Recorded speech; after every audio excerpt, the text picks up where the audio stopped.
relaxing sounds in order to help you sleep and get cozy and relax and just feel good tonight.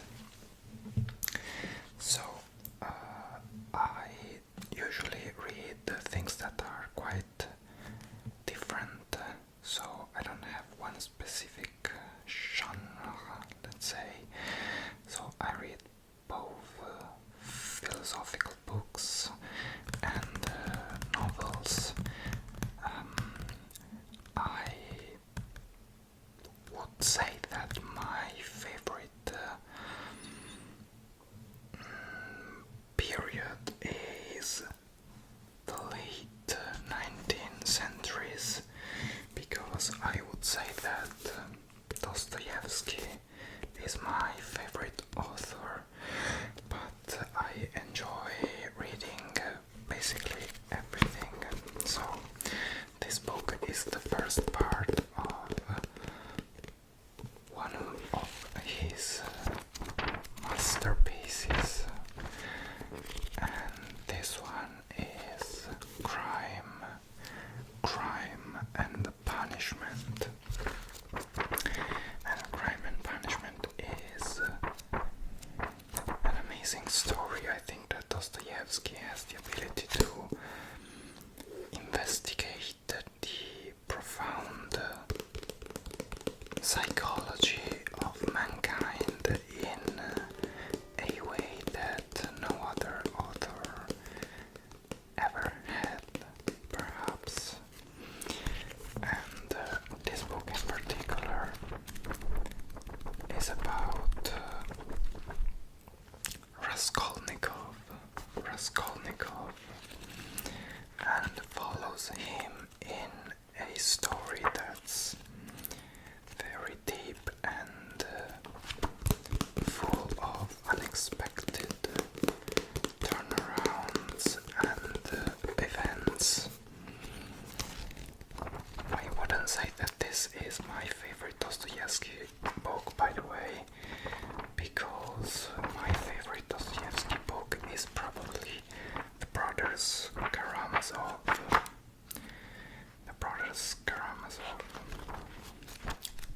But Crime and Punishment is another incredible book. I will try to read what's written here, even though it's in Italian, so I will try to translate it live and then I will read it in Italian.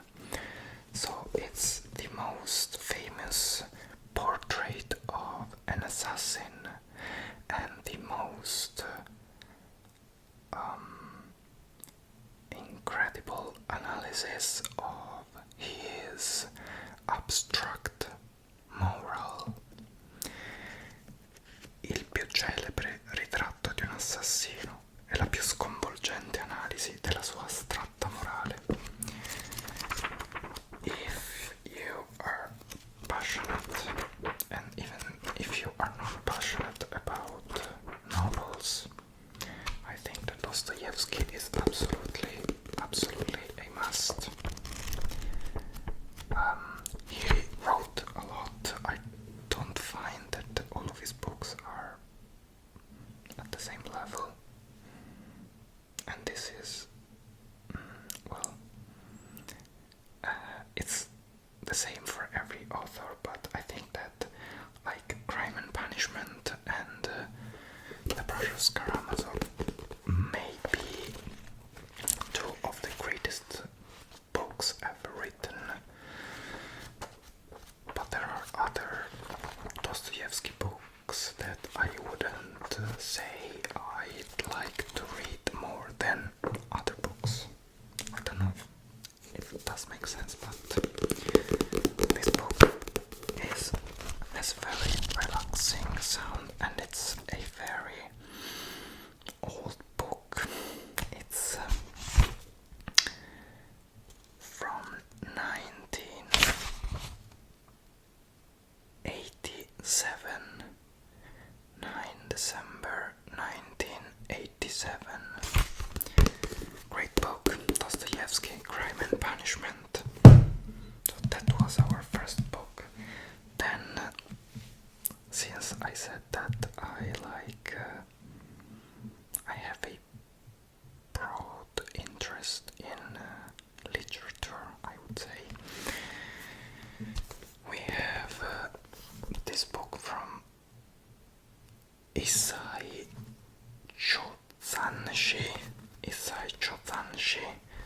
I surely have mispronounced it, but whatever. So, Isai Chotsanshi is actually the nickname of Niwa Jurozaemon Tadaki, which was a samurai in Sekiyado. And if I remember correctly, he lived in the 17th century or something like that. And this is a book about samurai ethics, I would say. And it's something that I think is kind of typical of Japanese old literature, and that the author draws a parallelism between some teachings of the art of war, let's say of the martial arts, and philosophy of life and ethics. So, like for example, I don't know if this kind of book exists in English as well. I mean that this one is titled The Demon's Speech on Martial Arts and Other Stories. Il discorso del demone sulle arti marziali e altri racconti. What I mean by, I don't know if it exists in English as well. I don't know if, since this is a collection of stories, I don't know if in English there is a version that collects Isai Chotsanshi stories in a similar way. I bet there is, but probably the title is not the same, that's what I'm saying. And it's very interesting. I think it's based on Zen philosophy, like Z-E-N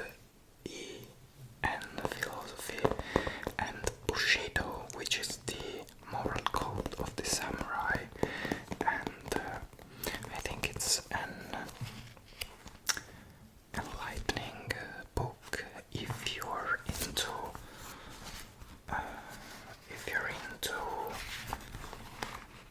self-improvement, but not only that, if you want to understand more deeply the impact of certain actions in your life. And so, I don't know if you're familiar with this kind of figure. This is a Tengu, Tengu, and the Tengu is something typical, a creature that's typical of Japanese mythology. And I don't know exactly what it does because I don't remember it actually.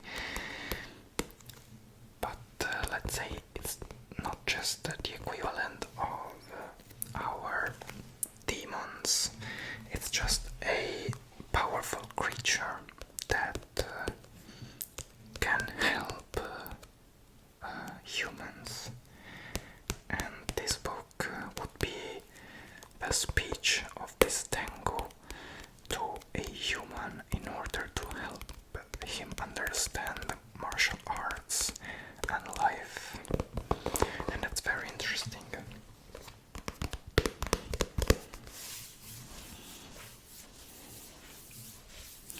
So this was our second book.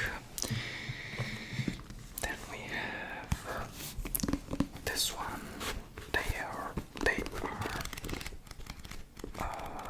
all different, a different shape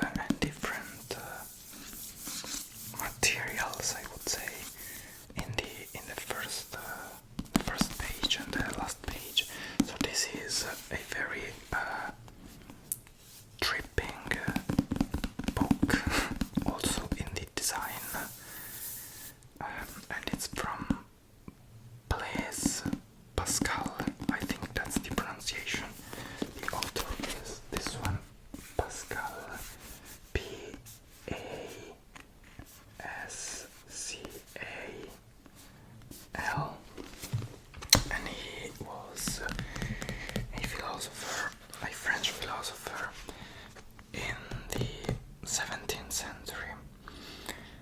This book is just a collection of his writings. It's called, I think the traduction in English is Thoughts. In French is Pensées, I guess. In Italian it's pensieri, but it means thoughts. And so basically Pascal is famous for a lot of deep philosophical understandings of reality, but in this book he talks about mainly, I would say, theology or religion, and it's very interesting because I think that Pascal invented some kind of calculating machine, let's say. He invented the calculator, but then he was famous as a physicist, so he was a mathematical mind that also couldn't help to find extremely interesting the religion and theology aspects. And I think that's incredibly interesting because I don't find very interesting minds that the minds of people that are extremely vertical in one subject, someone that's a genius in mathematics, but mathematics is all that it does. I don't personally find it particularly interesting, but Pascal was both a great mathematician, physicist, and a great philosopher, and perhaps even a great, I would say,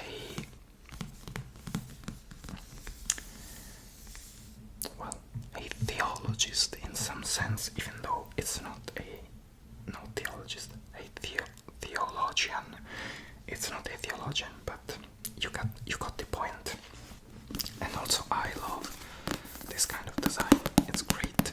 It makes you think that human mind is like a labyrinth, with different kind of thoughts that may be bigger or smaller and are all entangled and combined in some way. That's extremely fascinating to me. Speaking of labyrinths, and we go now with some novel. This is a book from a contemporary author that actually died last year, if I don't remember wrong. His name is, I don't know if you can read it. I don't think so, but its name is Carlos Ruiz Zafón. He's a Spanish writer. I think he is from Barcelona, and what I find extremely fascinating of his books is his ability to convey the mystery of a kind of magical Barcelona full of secrets and full of mystery. I think he lived in Barcelona for different years, so he knows every street, every part of the city, and he can in his book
very serious, and but I think that this one can be read without having read the first three.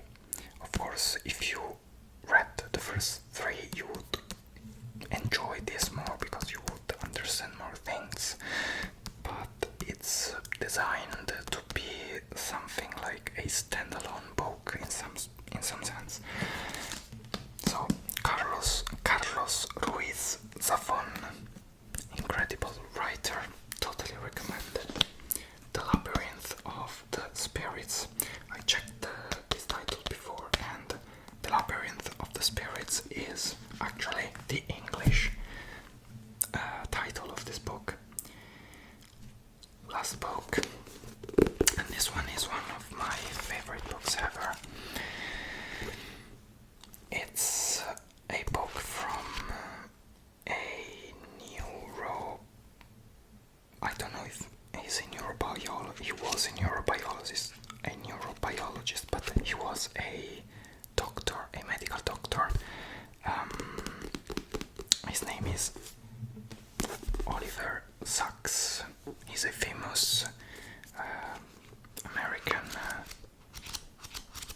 writer that was a doctor as well, and he talks about some clinical cases, some pathologies, but is able to find something beautiful in the complicated way of functioning of the mind. Of course, his field of expertise was human mind as a doctor, but as a writer and as a, I would say, in some sense, philosopher, because I consider him to be a philosopher. As a philosopher, he managed to, connect some dots, not in the same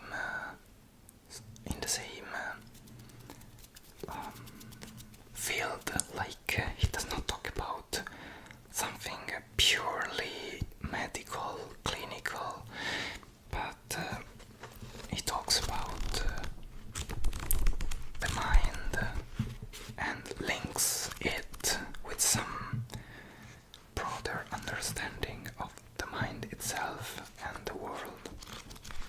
And as I was saying, I enjoy and I am fascinated by things that, like I said, are able to connect the dots in different subjects and different disciplines to things that can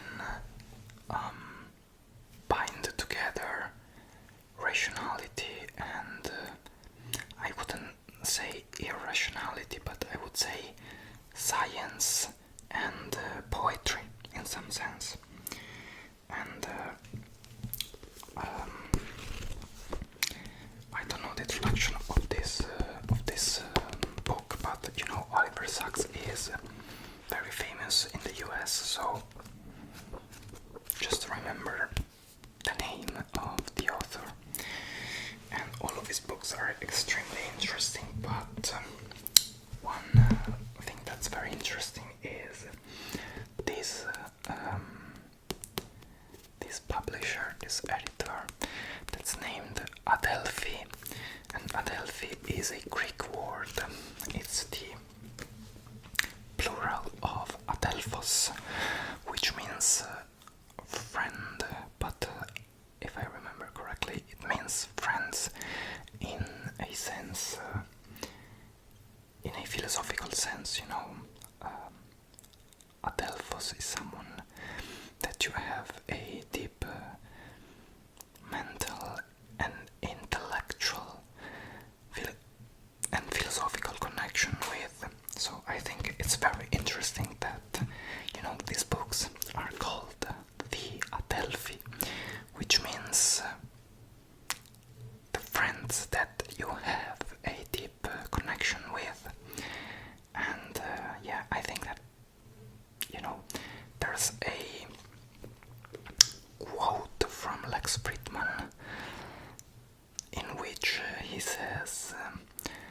some of my best friends are in the books, and that's, I wouldn't say that some of my best friends, but certainly there are extremely intriguing